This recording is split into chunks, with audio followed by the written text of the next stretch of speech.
Hello students, আজকের ক্লাসেতে আমরা রাসায়নিক বিক্রিয়া কি, রাসায়নিক সমীকরণ কি এবং কিভাবে রাসায়নিক বিক্রিয়ার সাহায্যে আমরা কি পরিমাণ পদার্থ বিক্রিয়া করে কি পরিমাণ পদার্থ উৎপন্ন হয় সেই সম্পর্কে বিস্তারিত আলোচনা করব। তা প্রথমেই আমরা জানি যে কি রাসায়নিক বিক্রিয়া কি। তাহলে প্রথমেই আমাদের জানতে হবে যে রাসায়নিক বিক্রিয়া, রাসায়নিক বিক্রিয়া। তাহলে রাসায়নিক বিক্রিয়া কাকে বলবো? রাসায়নিক বিক্রিয়া বলতে গেলে প্রথমে বলবো যে রাসায়নিক বিক্রিয়া হলো এমন এক বিক্রিয়া যেখানে একটা পদার্থ বিয়োজিত হয়ে নতুন ধর্মবিশিষ্ট দুই বা ততোধিক পদার্থ উৎপন্ন হয়, অথবা দুই বা ততোধিক পদার্থ মিলিত হয়ে নতুন ধর্মবিশিষ্ট এক বা একাধিক পদার্থ উৎপন্ন হয়। তাহলে এগুলি হচ্ছে রাসায়নিক বিক্রিয়া। রাসায়নিক বিক্রিয়াতে যেমন আমি দুটো রাসায়নিক বিক্রিয়া উদাহরণ দিই। যেমন ধরো H2 plus O2, 2H2 plus O2 সমান হচ্ছে 2H2। সেখানে কি হয়েছে?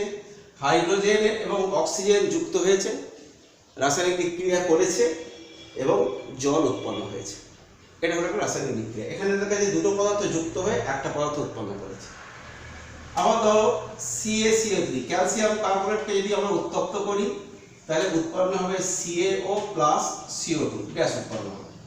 তাহলে এখানে একটা পদার্থ বিয়োজিত হয়ে, তাপ দিয়ে বিয়োজিত হয়ে দুটো পদার্থ উৎপন্ন, ক্যালসিয়াম অক্সাইড এবং কার্বন ডাইঅক্সাইড গ্যাস উৎপন্ন হয়েছে। তাহলে এটা হচ্ছে রাসায়নিক বিক্রিয়া। তাহলে রাসায়নিক বিক্রিয়াতে সবসময় মনে রাখতে হবে যে এই বাম দিকে যেগুলো হয় সেগুলোকে বলা হয় বিক্রিয়ক। তাহলে এইটা হচ্ছে বিক্রিয়ক, বিক্রিয়ক। আর এই পদার্থগুলোকে বলা হয় বিক্রিয়াজাত পদার্থ। এগুলোকে বলা হচ্ছে বিক্রিয়াজাত পদার্থ। এখন এবার আমরা রাসায়নিক বিক্রিয়াটা জানলাম, এবার একটা রাসায়নিক সমীকরণ কথা বলবো। রাসায়নিক সমীকরণ, এই রাসায়নিক সমীকরণ হচ্ছে যে কোনো রাসায়নিক বিক্রিয়াকে সংক্ষিপ্তভাবে চিহ্ন ও সংকেতের সাহায্যে কোনো রাসায়নিক বিক্রিয়াকে নির্ভুলভাবে সমীকরণের আকারে প্রকাশ করার পদ্ধতিকে বলা হয় রাসায়নিক সমীকরণ।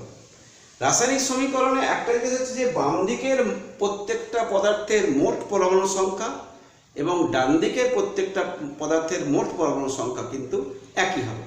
যেমন আমি একটা বিক্রিয়া, এই যে রাসায়নিক বিক্রিয়া লিখেছি, এই যে সমীকরণ লিখেছি, এটা সমান চিহ্ন দিয়ে যদি আমরা লিখি, এটা যদি সমান চিহ্ন দিয়ে লিখি তাহলে আমরা কি দেখতে পাচ্ছি? এখানে চারটে হাইড্রোজেন পরমাণু, এখানেও চারটে হাইড্রোজেন পরমাণু, এখানে দুটো অক্সিজেন পরমাণু, এখানেও দুটো অক্সিজেন পরমাণু, দুই দিয়ে গুণ করলে দুটো অক্সিজেন পরমাণু। এখানে ক্যালসিয়াম একটা, কার্বন একটা, তিনটে অক্সিজেন। এইভাবে রাসায়নিক সমীকরণে কাকে বলবো তাহলে? যে পদ্ধতিতে চিহ্ন ও সংকেতের সাহায্যে কোনো রাসায়নিক বিক্রিয়ার পরমাণু সংখ্যাগুলির মধ্যে সমতা বিধান করে সমীকরণ আকারে প্রকাশ করার পদ্ধতিকে বলা হচ্ছে রাসায়নিক সমীকরণ। আমি আবার একটা উদাহরণ দিচ্ছি। ধরো KClO3, পটাশিয়াম ক্লোরেট, এটাকে যদি আমরা উৎপন্ন করি তাহলে KCl প্লাস O2, কিন্তু দেখা যাচ্ছে যে এখানে পরমাণু সংখ্যা সমান নয়। সেই জন্য এটাকে 2 দিয়ে গুণ করলে, এই যে 2 দিয়ে গুণ করলে আর এখানে 3 দিয়ে গুণ করলে দেখো দুটো K পেয়ে গেলাম। দুটো ক্লোরিন 2 দিয়ে গুণ করলে দুটো ক্লোরিন পেয়ে গেলাম। আর KClO3, O আছে, এটা C, তাহলে O3 3 দুগুণে 6টা অক্সিজেন, 3 দুগুণে 6টা অক্সিজেন। তাহলে এই যে 2KClO3 সমান 2KCl প্লাস 3O2, এটা কিন্তু একটা সম্পূর্ণভাবে পরমাণু সংখ্যাগুলোর মধ্যে সমতা বিধান করে একটা সমীকরণ আকারে লেখা হলো। এইটাকে বলা হচ্ছে রাসায়নিক সমীকরণ। তাহলে রাসায়নিক সমীকরণে কিন্তু সবসময় বাম দিকের পরমাণু সংখ্যা এবং ডান দিকের এর পরমাণু সংখ্যা অবশ্যই সমান হবে, তা নাহলে কিন্তু সেটা রাসায়নিক সমীকরণ হিসেবে গণ্য হবে না। এখন রাসায়নিক সমীকরণে যখন আমরা কি করব, রাসায়নিক সমীকরণে সবসময় ভরের নিত্যতা সূত্র আমাদের লঙ্ঘিত হবে না। রাসায়নিক সমীকরণে ভরের নিত্যতা সূত্র লঙ্ঘিত হবে না। তার কারণ হচ্ছে যে রাসায়নিক বিক্রিয়ায় যে সমস্ত পদার্থগুলো বিক্রিয়া করে, এই বিক্রিয়াকারী পদার্থ এবং বিক্রিয়াকারী পদার্থের মধ্যে ভর কোনো রকম অপরিবর্তিত থাকে না। এটাই হচ্ছে অপরিবর্তিত হয় না, অর্থাৎ বিক্রিয়ার আগে পদার্থের মোট ভর এবং বিক্রিয়ার পরে পদার্থের মোট ভর কিন্তু একই থাকে। এটা আমাদের খেয়াল রাখতে হবে। আর যদিও রাসায়নিক বিক্রিয়াতে একটা কথা আমাদের মনে রাখতে হবে, আমরা কিছু কিছু ক্ষেত্রে সবসময় যে আমাদের রাসায়নিক বিক্রিয়াগুলো যে ভরের সংরক্ষণ সূত্র মেনে চলবে, এটা আমাদের একবারে নির্ভুলভাবে বলা যাবে না। তবে অ্যাপারেন্টলি আপাতভাবে আমরা বলতে পারি যে ভরের কোনো পরিবর্তন হয় না। যদিও কোনো রাসায়নিক বিক্রিয়াতে তাপের উদ্ভব হয়, আবার কোনো রাসায়নিক বিক্রিয়াতে তাপের শোষণ হয়, সেই জন্যে সেখানে ভরের সামান্য পার্থক্য তৈরি হয়। তার কারণ হচ্ছে যে E = mc²। আইনস্টাইনের সমীকরণ অনুযায়ী E = mc²। শক্তি এবং ভরের মধ্যে সম্পর্ক, তুল্য সম্পর্ক হচ্ছে E = mc²। তাহলে এই সমীকরণ অনুযায়ী ভরের কিছু পার্থক্য দেখা যায়। তবে আমাদের রাসায়নিক বিক্রিয়া স্থূলভাবে রাসায়নিক বিক্রিয়ায় যখন আমরা রাসায়নিক গণনা করব, তখন কিন্তু আমাদের এটাকে খুব একটা হিসাবের মধ্যে না আনলেও চলবে। তাহলে প্রথমে আমাদের যেটুকু জানলাম রাসায়নিক বিক্রিয়া কাকে বলে, রাসায়নিক সমীকরণ কাকে বলে। এরপর একটা কথা আমাদের মনে রাখতে হবে যে আমরা এই অনুশীলনীটি একটা রয়েছে যে বাষ্পীয় ঘনত্ব এবং আণবিক বাষ্পীয় ঘনত্ব কাকে বলে, সেটা আণবিক গুরুত্ব কাকে বলে আমরা জানি, হ্যাঁ, আর বাষ্পীয় ঘনত্ব কাকে বলে সেটা জানবো, এবং বাষ্পীয় ঘনত্বের সঙ্গে আণবিক গুরুত্বের সম্পর্ক স্থাপন করব। তাহলে আমরা লিখছি বাষ্পীয় ঘনত্ব। বাষ্পীয় ঘনত্ব বলতে হবে যে নির্দিষ্ট চাপ ও উষ্ণতায় কোনো গ্যাস সময়তন হাইড্রোজেন অপেক্ষা যতগুণ ভারী তাকেই বলা হচ্ছে উহার বাষ্পীয় ঘনত্ব। আবার বললাম যে নির্দিষ্ট চাপ ও উষ্ণতায় কোনো গ্যাস সময়তন হাইড্রোজেন অপেক্ষা যতগুণ ভারী তাকেই বলা হচ্ছে উহার বাষ্পীয় ঘনত্ব। তাহলে আমরা লিখতে পারি যে বাষ্পীয় ঘনত্ব সমান লিখতে পারি, আমি শর্ট করে লিখছি, বাষ্পীয় ঘনত্ব সমান বলতে পারি যে নির্দিষ্ট চাপ ও উষ্ণতায়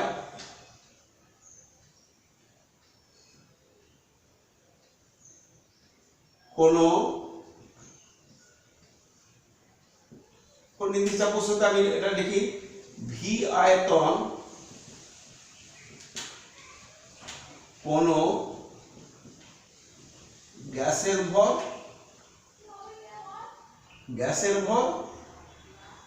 বাই ওই একই কথা নির্দিষ্ট চাপ ও উষ্ণতায় ভি আয়তন H2 এর ভর। আমি একটু সংকেতের সাহায্যে লিখে দিলাম। তাহলে নির্দিষ্ট চাপ ও উষ্ণতায় ভি আয়তন গ্যাসের ভর, কোনো গ্যাসের ভর, বাই নির্দিষ্ট চাপ ও উষ্ণতায় ভি আয়তন হাইড্রোজেনের ভর, এটা কি বলা হচ্ছে বাষ্পীয় ঘনত্ব। তাহলে অ্যাভোগাড্রো সূত্র অনুযায়ী কি জানি যে নির্দিষ্ট চাপ উষ্ণতায় সমায়তন সকল গ্যাসে সমসংখ্যক অণু থাকবে। তাহলে আমরা বলতে পারি যে তখন আর অণুর সংখ্যা যখন হয়ে যাবে তখন আর নির্দিষ্ট চাপ না উষ্ণতা লেখার দরকার নেই। তখন আমরা লিখছি যে গ্যাসের n সংখ্যক অণুর ভর বাই n সংখ্যক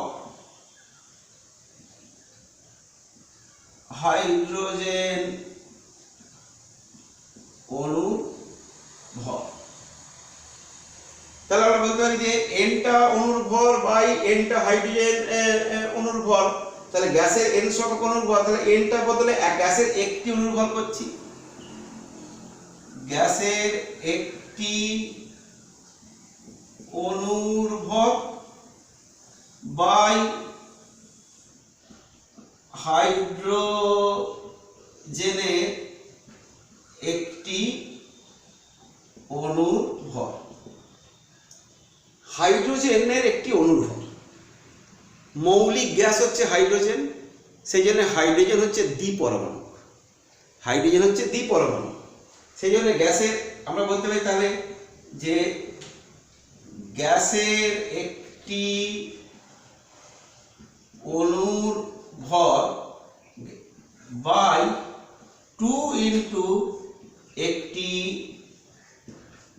হাইড্রোজেন পরমাণুর ভর, 2 ইন্টু একটি। এইবার দেখো এই পোর্শনটা হচ্ছে ওই গ্যাসের আণবিক গুরুত্ব, কারণ গ্যাসের একটি অণুর ভর বাই একটি হাইড্রোজেন পরমাণুর ভর, এটা হচ্ছে আণবিক গুরুত্ব। তাহলে বাষ্পীয় ঘনত্ব সমান হচ্ছে যে আণবিক গুরুত্ব বাই 2, বাষ্পীয় ঘনত্ব সমান হচ্ছে আণবিক গুরুত্ব বাই 2। আমরা এখানে লিখছি, দেখো ওইখান থেকে চলে যাচ্ছি কন্টিনিউয়াস, তাহলে আমরা বলতে পারি যে গ্যাসের আণবিক গুরুত্ব, গ্যাসের আণবিক গুরুত্ব বাই 2। এখন বাষ্পীয় ঘনত্বকে যদি আমরা ক্যাপিটাল ডি দিয়ে প্রকাশ করি, তাহলে D is equal to M by 2। আবার এখান থেকে আমরা এটাও লিখতে পারি, আবার লিখতে পারি M is equal two 2d। তাহলে বাষ্পীয় ঘনত্ব সমান আণবিক গুরুত্ব বাই 2, আবার আণবিক গুরুত্ব সমান হচ্ছে 2 ইন্টু বাষ্পীয় ঘনত্ব। এখান থেকে একটা ছোট কোয়েশ্চেন আমাদের আসছে, সেই কোয়েশ্চেনটা বলছি। ধরো একটি গ্যাসের বাষ্পীয় ঘনত্ব ধরো আমি বলছি 22 হলে আণবিক গুরুত্ব কত? তাহলে বাষ্পীয় ঘনত্ব ডি দেওয়া আছে, তাহলে আমরা লিখতে পারি যে m is equal two 2d সমান 2 ইনটু 22 সমান হচ্ছে 44, আণবিক গুরুত্ব হচ্ছে 44। তাহলে এটা আমরা সুন্দরভাবে আণবিক গুরুত্ব ওই গ্যাসটার আণবিক গুরুত্ব বার করলাম। আবার ধরো একটা, এটা তো হলো 44। এবার বলছি যে ধরো একটি গ্যাসের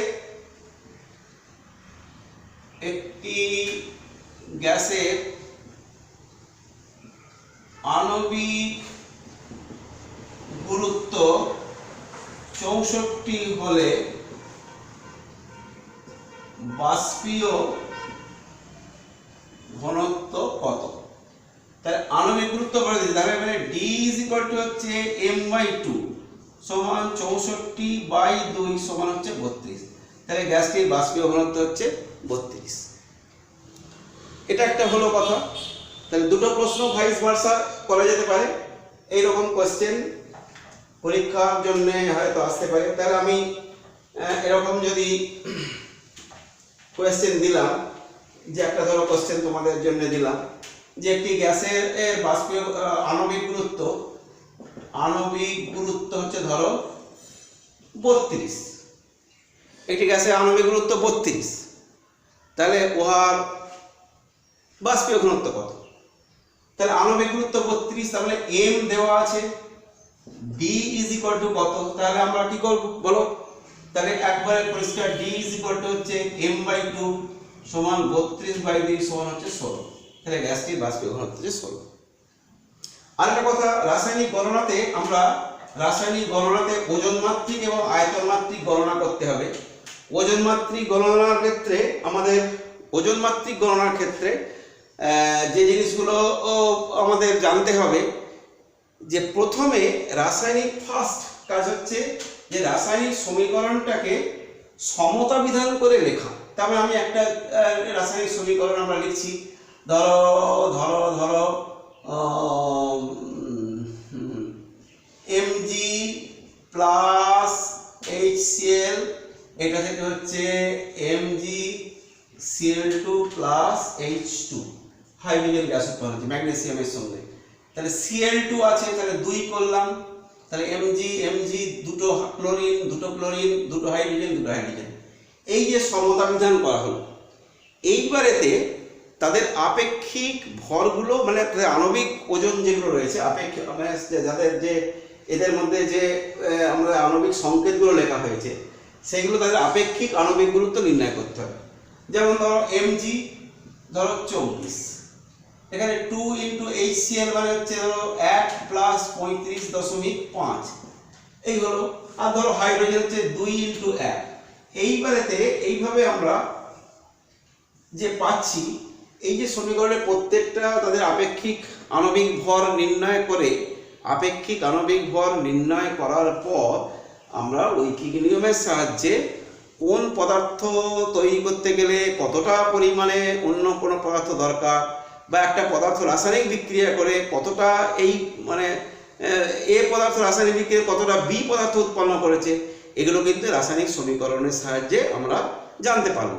এবং আমরা কয়েকটা এগুলোতে যত প্র্যাকটিস করা হবে তত সুবিধা হবে। আরেকটা মনে রাখতে হবে যে মোল সংখ্যা বার করতে হবে। মোল সংখ্যা বার করতে হবে যে কত মোলের সঙ্গে কত মোল বিক্রিয়া করেছে, সেখানে মোল সংখ্যা নির্ণয় করাটা খুব জরুরি হয়ে যাচ্ছে। আরেকটা মনে রাখতে হবে প্রত্যেকটা যে বিক্রিয়াকারী পদার্থগুলো এই যে O24 গ্রাম গ্রাম গ্রাম সব গ্রামেতে আমরা নিলাম। আর আমাদের দেখতে হবে যে এনটিপিতে 1 মোল যদি রাসায়নিক বিক্রিয়াজাত পদার্থ যদি 1 মোল হয়, 1 মোল গ্যাসের আয়তন হবে 22.4 লিটার। এই কথাটা আমাদের এই কথাগুলো মনে রাখতে হবে। আবার গ্যাসীয় পদার্থের মধ্যে বিক্রিয়া করলে সেখানেতেও আমাদের বলতে হবে যে মোলের সঙ্গে মোল সংখ্যার সঙ্গে হাইড্রোজেনের সঙ্গে অক্সিজেনের বিক্রিয়া জলীয় বাষ্প উৎপন্ন হয়। তো সেখানেতে গ্যাস বিক্রিয়া করে আবার জলীয় বাষ্প গ্যাসীয় পদার্থ উৎপন্ন করছে। সেখানে আমরা বলতে পারি যে ধরো H2 রিঅ্যাকশনটা লিখছি, H2 প্লাস O2 সমান 2H2। আমি এটা 2 মোল হাইড্রোজেনের সঙ্গে 1 মোল অক্সিজেন বিক্রিয়া করে 2 মোল জলীয় বাষ্প উৎপন্ন করেছে। তাহলে এখানে মোল সংখ্যার হিসাবটাও আমরা করে 2 মোল মানে তাহলে এখানে 2 মোল মানে কত, 2 মোল মানে বলতে 2 ইন্টু 22.4 লিটার। এই হিসাবগুলো আমাদের যেমন যেমন সমস্যা দেওয়া থাকবে সেই সমস্যা অনুযায়ী আমরা এগোবো। তবে একটা জিনিস তোমাদের মনে রাখতে হবে যে এইখানে এগুলো সব যে প্রত্যেকটা আণবিক ভর বা পারমাণবিক ভরগুলো দেওয়া থাকবে, তাহলে সেখানে কোনো অসুবিধে হবে না। তাহলে এখন আমরা রাসায়নিক বিক্রিয়াতে ঘটছে রাসায়নিক বিক্রিয়ার সাহায্যে আমরা কিভাবে রাসায়নিক গণনাগুলো করব সেই জায়গাতে এবার আসছি যে রাসায়নিক গণনা। আমি কয়েকটা এক্সাম্পল দিয়ে করছি। রাসায়নিক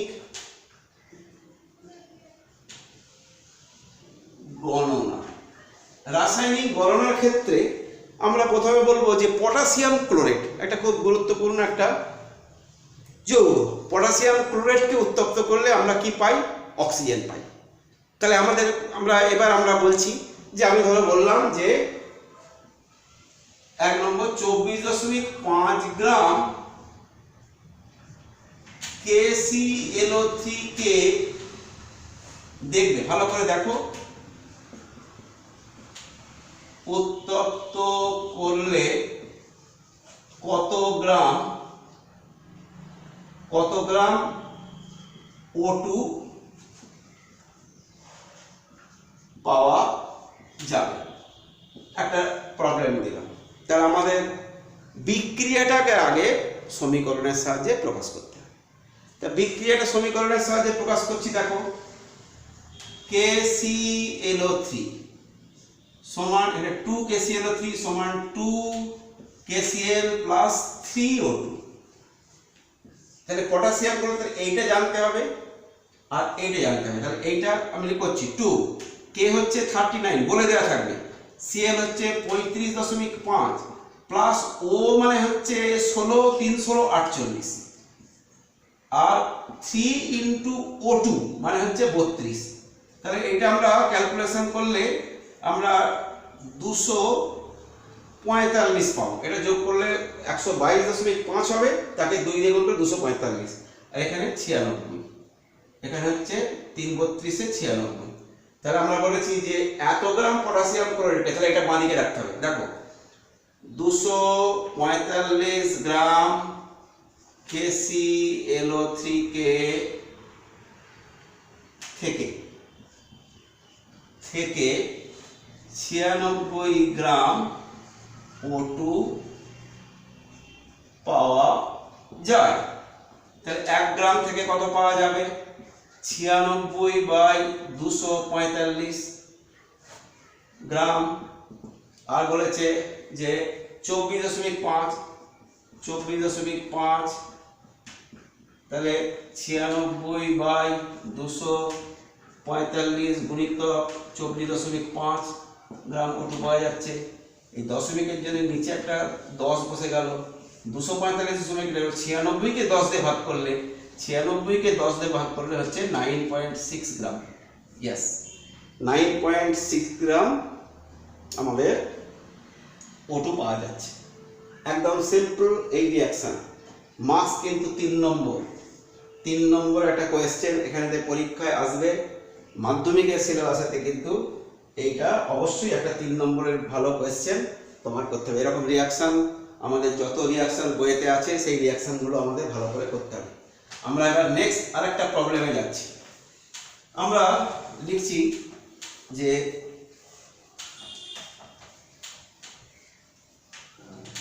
মার্বেল পাথর। আচ্ছা, আমি বলছি যে 66 গ্রাম CO2 পেতে কত গ্রাম ক্যালসিয়াম কার্বনেট বলেছি CaCO3 কে উত্তপ্ত করতে হবে। Very good question. তাহলে রিঅ্যাকশনটা সমীকরণটা লিখি, CaCO3 সমান ক্যালসিয়াম অক্সাইড হবে প্লাস CO2। এখানে অলরেডি সমতা বিধান করা আছে, তাহলে আমাদের 2 3 দিয়ে গুণ করার কোনো প্রয়োজন নেই। এটা একটা ব্যালেন্সড ইকুয়েশন।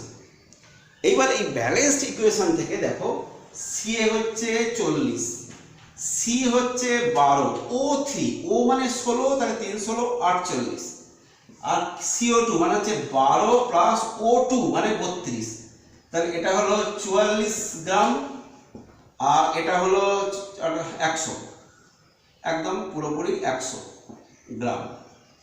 এই দুটো যেটা থেকে বিক্রিয়া, যার সঙ্গে বিক্রিয়া হচ্ছে এবং যেটা উৎপন্ন হচ্ছে সেই দুটোই ক্যালকুলেশন করতে হবে, যেহেতু সমতা বিধান করা আছে। এখানে সমতা বিধান এমনিই হয়ে আছে। ওকে, তাহলে 66 গ্রাম CO2 পেতে তাহলে লিখছি 100 গ্রাম CaCO3 থেকে 44 গ্রাম CO2 পাওয়া যায়। Very good. তাহলে 1 গ্রাম থেকে ভুল করলাম, একদম ভুল করে ফেলেছি। তাহলে আমাদের কি করতে হবে? 44 গ্রাম CO2 পেতে, তাহলে এই যে 66 গ্রাম CO2 পেতে, তাহলে আমাদের এইখানেতে রিঅ্যাকশনটা কিন্তু আমরা ভুল করে ফেললাম। এখন এই ভুলটা আমরা স্টুডেন্টরা ভুল করতে পারি, তাহলে এইটাকে আগে লিখতে হবে যে 44 গ্রাম CO2 থেকে CO2 পেতে 100 গ্রাম CaCO3 দরকার। ইয়েস, 1 গ্রাম CO2 পেতে 100/44 গ্রাম এটা দরকার। এবার 66 গ্রাম বলেছি আমরা, এই যে 66 গ্রাম, তাহলে 66 গ্রাম এটা বাই 44 গুণিতক 66, তাহলে কাটাকুটি করলে 22 দিয়ে কেটেছে, 22 দুগুণে 44, 3 22 66, 2 দিয়ে কাটলাম, এটা হলো 50, 3 50 150, 150 গ্রাম CaCO3 প্রয়োজন হবে। 150 গ্রাম CaCO3 প্রয়োজন হবে। দেখো প্রথমে আমি কিন্তু ভুল করলাম, তাহলে তোমরা এই ভুলটাকে সতর্কতার সঙ্গে কিন্তু ঠিক করতে হবে, যে যেটা বার করতে হবে সেটাকে সবসময় ডান দিকে লিখতে হবে। এবার এই কোশ্চেনের সঙ্গে আমরা দিচ্ছি, তাহলে 66 গ্রাম CO2 পেতে তাহলে বলতে পারি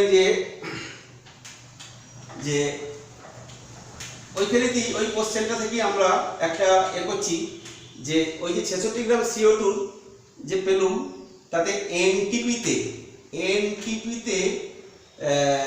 আয়তন কত, ওই আয়তন কত।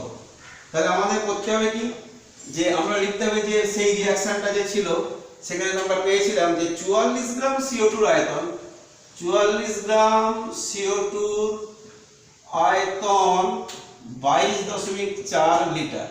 তাহলে 1 গ্রাম CO2 আয়তন 22.4, হ্যাঁ 22.4 বাই 44 লিটার আর 66 গ্রাম, ইয়েস 66 গ্রাম। তাহলে 22.4 বাই 44 গুণিতক 66, কাটাকুটি করছি, 22 দুগুণে 44, 3 22 66, 3 2 দিয়ে কেটে দিচ্ছি, তাহলে 11.2, তাহলে 33.6 লিটার। তাহলে ওই পরিমাণ CO2 আয়তন হচ্ছে 33.6 লিটার। তাহলে একটা প্রবলেম করা গেল। আর একটা প্রবলেম আমরা দেখা যাক করছি, রাসায়নিক গণনাগুলো যত প্রবলেমগুলোকে ঠিক যেভাবে লিখতে বলছি, যেভাবে অ্যাপ্রোচটা করতে বলছি, সেই অ্যাপ্রোচটা করলে আশা করি রাসায়নিক গণনার ক্ষেত্রে ভুল হবে না। আমি এখনো বলে দিচ্ছি যে রাসায়নিক গণনা এই চ্যাপ্টারেতে 3 নম্বরের একটা কোয়েশ্চেন পড়বে এবং একটু টুইস্ট করে কোয়েশ্চেন দিতে পারে, মানে সেখানে কতটা পরিমাণ পদার্থ উৎপন্ন হয়েছে বা একটা দুটো পার্ট থাকতে পারে, একটা হচ্ছে যে ওজনমাত্রিক গণনা এবং আয়তনমাত্রিক গণনা। ওকে, লোহিত তত্ত্ব আয়রনের মধ্য দিয়ে Fe স্টিম চালনা করা হয়েছে। তাহলে লোহিত তত্ত্ব আয়রনের মধ্যে স্টিম চালনা করলে কি হাইড্রোজেন উৎপন্ন হবে। তাহলে বিক্রিয়া হচ্ছে যে এই যে Fe প্লাস H2O সমান হচ্ছে যে Fe3O4 প্লাস H2O, এটা যে রিঅ্যাকশন নট ব্যালেন্সড। এখন Fe3 আছে, তাহলে এখানে 3 করলাম, O4 4টে অক্সিজেন লাগবে, এখানেতে 4 দিলাম, এখানে 8টা হাইড্রোজেন হয়ে গেল, এখানে 4 1, তাহলে 3Fe প্লাস 4H2। লোহিত তত্ত্ব আয়রনের উপর দিয়ে স্টিম চালনা করলে Fe3O4 ফেরোসোফেরিক অক্সাইড প্লাস 4H2 উৎপন্ন হবে। এবার আমাদের কি কোয়েশ্চেন কি থাকবে, ধরো আমরা বললাম যে 6 গ্রাম H2 পেতে কত গ্রাম Fe দরকার। Fe দরকার, আমি ছোট করে লিখলাম কিন্তু 3 ইন্টু 56 আর 4 ও H2 মানে 4 4 দুগুণে 8, তাহলে এটা 8 গ্রাম হয়ে গেল। আর এটা হচ্ছে 3 6 18, 3 5 15 রাখে 16, 168 গ্রাম। তাহলে এবার 6 গ্রাম H2 পেতে সেই একই নিয়ম, যে এখানে লিখব যে 8 গ্রাম H2 পেতে 168 গ্রাম Fe লাগে। তাহলে 1 গ্রাম পেতে 168 বাই 8 আর 6 গ্রাম পেতে 168 বাই 8 গুণিতক 6। যোগটা আমি একবার দেখে নিই, এই 3 6 18, 3 5 15 রাখে 16, 168। এটা ফরচুনেটলি কেটে যাচ্ছে, দেখো 8 দুগুণে 16, 8 একে 8, 6 একে 6, 6 দুগুণে 12, 126 গ্রাম। 126 গ্রাম Fe দরকার হচ্ছে, 100 গ্রাম Fe 26 গ্রাম Fe দরকার হচ্ছে। এবার যদি বলে যে এনটিপিতে এর আয়তন কত, সেটাও খুব সুন্দর। এনটিপিতে আয়তন আমাদের এই যে এনটিপিতে আয়তন বার করতে গেলে, হ্যাঁ, তখন আমাদের ওই খেয়াল রাখতে হবে কি, যে এনটিপিতে 1 মোল গ্যাসের আয়তন হচ্ছে 22.4 লিটার। এখানেতে আমরা লিখব কি যে এখানে লিখব যে যে মোল সংখ্যা যদি আমরা হিসাব করি তাহলেও করতে পারি। তাহলে 6 হচ্ছে 6 যদি পরিবার তাহলে মোল সংখ্যা কত না, বা ওটা দরকার নেই, আমরা এভাবেই লিখব যে 2 গ্রাম H2 এর আয়তন 22.4 লিটার, 1 গ্রাম H2 এর আয়তন কত 22.4/2, আর 6 গ্রাম যদি করি 6 গ্রাম আমি যদি বার করি তাহলে 22.4/2 গুণিতক 6, 2 কেটে গেল 3, তাহলে 3 4 12 2, 3 22 66 67, 67 এত লিটার। তাহলে আমরা এত গ্রাম তাহলে Fe দরকার হচ্ছে, আর ওই যে উৎপন্ন হাইড্রোজেন হলো তার আয়তন হচ্ছে 67.2 লিটার। এইগুলো তারপরেতে আমরা এটা আরেকটা রিয়াকশন আমরা নিতে পারি। এরকম রিয়াকশন কিন্তু তোমাদের বইতে যে রিয়াকশনগুলো বসা আছে এগুলো বসলে আশা করি ওখান থেকেই পাবে, কিন্তু রিয়াকশনগুলো মনে রাখতে হবে, এটা কিন্তু খুব গুরুত্বপূর্ণ এবং ওটা সতর্কতার সঙ্গে করতে হবে। আবার আমরা বলছি জিঙ্কের সঙ্গে লঘু Zn, আমি এবার এগুলো একটু Zn প্লাস H2SO4 সমান ZnSO4 প্লাস H2, এটা ব্যালেন্স হয়ে আছে। জিঙ্কের হচ্ছে 65 দিয়ে যায়, এবার H2 মানে হচ্ছে 2 গুণিতক 1 মানে 2, তাহলে আমরা যদি বলি যে 8 গ্রাম হাইড্রোজেন উৎপন্ন করতে কত গ্রাম জিঙ্কের দরকার, তার মানে 8 গ্রাম 8 গ্রাম H2 পেতে চাই আমরা, তাহলে কত গ্রাম বা 6 গ্রাম 8 গ্রাম যা খুশি H2 পেতে চাই, তাহলে ওই একইভাবে এখানে তাহলে এইটা দরকার, এটা বার করতে হবে। তাহলে কি করব 2 গ্রাম H2 পেতে তাহলে 65 গ্রাম Zn লাগে, হ্যাঁ লাগে ভালো। এবার 1 গ্রাম পেতে কত H2 পেতে কত লাগবে 65/2 গ্রাম লাগবে, 8 গ্রাম পেতে কত লাগবে 65/2 গুণিতক 8, কেটে দাও 4 দুগুণে 8, 4 5 20, 4 6 24, 25 26, এত গ্রাম 260 গ্রাম Zn দরকার হচ্ছে। এইভাবে আমাদের কিন্তু রাসায়নিক বিক্রিয়াগুলো যে গণনা করব সেই গণনাগুলো এইভাবে আমাদের করতে হবে। তাহলে এবার আমাদের কাজগুলো কিন্তু আমাদের কি না, আমাদের কাজগুলো হচ্ছে যে রাসায়নিক বিক্রিয়াগুলোকে সমতা বিধান করে লিখতে হবে, আর কোনটা দেওয়া আছে এবং কোনটা বার করতে হবে, এটা কিন্তু আমাদের খুব দরকার। যেমন আমি একটা বলছি আর একটা FeS প্লাস H2SO4 লঘু SO4 সমান FeSO4 প্লাস H2S, yes। তাহলে ফেরাস সালফাইডের সঙ্গে লঘু সালফিউরিক অ্যাসিড বিক্রিয়ায় ফেরাস সালফেট এবং H2S গ্যাস উৎপন্ন হয়েছে। এবার আমি যদি বলি যে এইটা ধরো, আমি বলছি H2S টা ধরো 17 গ্রাম, 17 গ্রাম H2S লাগবে, মানে 17 গ্রাম H2S আমি লিখছি যে 17 গ্রাম H2S পেতে, মানে এখানে এই বিক্রিয়া অনুযায়ী কত গ্রাম FeS দরকার, 17 গ্রাম H2S পেতে কত গ্রাম FeS দরকার। তাহলে আমাদের ভেরি সিম্পল, F 56, F হচ্ছে 56 56, S হচ্ছে 32, মিটে গেল, আর H2 মানে 2 প্লাস S হচ্ছে 32, তাহলে 34, তাহলে 34 গ্রাম এখানে যোগ করছি, 6 2 8 5 3 8 88 গ্রাম। তাহলে আমরা বলছি যে 17 গ্রাম তাহলে 34 গ্রাম, আমি রিঅ্যাকশনটা করছি 34 গ্রাম H2S পেতে এই 88 গ্রাম FeS দরকার। তাহলে 1 গ্রাম H2S পেতে তাহলে 88/34 গ্রাম FeS দরকার। আর ওই একই কথাই যে 17 গ্রাম পেতে কত লাগবে 88/34 ইন্টু 17, মোটামুটি ক্যালকুলেশন সহজে হয়ে যাবে 44, তাহলে 44 গ্রাম FeS দরকার হচ্ছে। এই তো রিঅ্যাকশনটা আমাদের হয়ে গেল। তাহলে এইভাবে আমাদের রাসায়নিক গণনাগুলো কিন্তু সঠিকভাবে করতে হবে। এরকম বহু রিঅ্যাকশন আমাদের থাকবে, হ্যাঁ, অন্ততপক্ষে 50-60টা রাসায়নিক সমীকরণের রিয়াকশান, ব্যালেন্স রিয়াকশান মনে রাখতে হবে।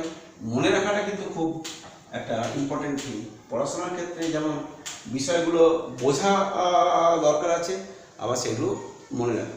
যেমন আমাদের অ্যামোনিয়া প্রস্তুত করতে গেলে অ্যামোনিয়াম ক্লোরাইড NH4Cl প্লাস পোড়াচুনের বিক্রিয়া কি হবে? নিশ্চয়ই বুঝতে পারছো, Cl2 হবে, তারপরেতে হবে অ্যামোনিয়া হবে প্লাস জল উৎপন্ন হবে। দেখো এই যে রিয়াকশনটা রইল, তাহলে এখানে রিয়াকশনেতে NH4Cl, তাহলে CaCl2, তাহলে এখানে 2 করতে হচ্ছে। 2 করলাম, 2 করলে তাহলে NH4Cl, তাহলে CaCl2 হয়ে গেল। আর কি হচ্ছে না, এখানেতে নাইট্রোজেন 2টো, 4 দুগুণে 8টা, তাহলে এখানেতে করলে 2টা নাইট্রোজেন হলো, 6টা হাইড্রোজেন হলো, 8টা হাইড্রোজেন আছে, তার মধ্যে 2টো হয়ে গেল, 2টো হাইড্রোজেন, তাহলে আর একটা অক্সিজেন। এই যে রিয়াকশনটা হয়ে গেল, এটা হচ্ছে একটা ব্যালেন্সড রিয়াকশন। এটা হলো ব্যালেন্স রিয়াকশন। এইবারে ধরো যদি বলা হয় যে এই অ্যামোনিয়াম ক্লোরাইডটা কতটা, ধরো এখানে অ্যামোনিয়া প্রস্তুত করার জন্য, এটা হচ্ছে অ্যামোনিয়া, তাহলে এই রিয়াকশনের থেকে আমরা ধরো এই দুটোকে আগে দাগ দিয়ে দিলাম যে এইটার সঙ্গে এটা চাই, তাহলে আমরা এটার ওজনটা ক্যালকুলেট আপেক্ষিক আণবিক গুরুত্ব বার করলাম, এটা আপেক্ষিক আণবিক গুরুত্ব বার করলাম। আবার এখানে 2 মোল উৎপন্ন হয়েছে অ্যামোনিয়া, তাহলে এখানে আয়তন যদি এই রিয়াকশনটাই থাকে, তাহলে 2 × 22.4 লিটার এতটা পরিমাণ অ্যামোনিয়া উৎপন্ন হবে। তা এইভাবে রাসায়নিক বিক্রিয়াটাকে চিহ্ন সংকেতের সাহায্যে এটাকে সমান চিহ্ন দিয়ে লিখতে হবে এবং পরমাণু সমতা বিধান করে ব্যালেন্স করে লিখতে হবে। লিখে কিন্তু আমরা এইবার এই পদ্ধতি অনুসরণ করে যদি আমরা এগিয়ে যাই, তাহলে আমাদের যে সমস্যাগুলো, কারণ আমরা ধরো বিভিন্ন কেমিক্যাল ল্যাবেতে, বিভিন্ন যে ওষুধ কারখানায়, সেখানেতে আমাদের তো এই ধরনের রিয়াকশনের প্রয়োজন হয়। আমরা এই প্রোডাক্টগুলো দিয়ে আমরা কত একটা মেডিসিন, মানে সেখানে কিছু কেমিক্যালস আছে, অ্যালোপ্যাথিক মেডিসিন মানে কিছু কেমিক্যালস আছে। হ্যাঁ, যেমন আমরা অ্যান্টাসিড খাচ্ছি, অ্যান্টাসিডে কী আছে? অ্যালুমিনিয়াম বা ম্যাগনেসিয়ামের অক্সাইড থাকে, হ্যাঁ, তা হাইড্রক্সাইড থাকে, অক্সাইড বা হাইড্রক্সাইড থাকে, সেইগুলোই আমরা অ্যান্টাসিড হিসেবে ব্যবহার করছি। তাহলে এই রিয়াকশানগুলো আমাদের রাসায়নিক গণনা সম্পর্কে মোটামুটি একটা প্রাথমিক ধারণা আমরা তৈরি করলাম। আর তোমরা এবার ভালো করে এটা ভিডিওটা দেখবে এবং ভিডিওটা দেখে এবার বই থেকে যে সমস্ত প্রবলেমগুলো রয়েছে বা টেস্ট পেপার থেকে যে সমস্ত প্রবলেমগুলো রয়েছে সেগুলোকে সলভ করার চেষ্টা করবে। ঠিক আছে, আজকে এই পর্যন্তই থাক। Thank you very much.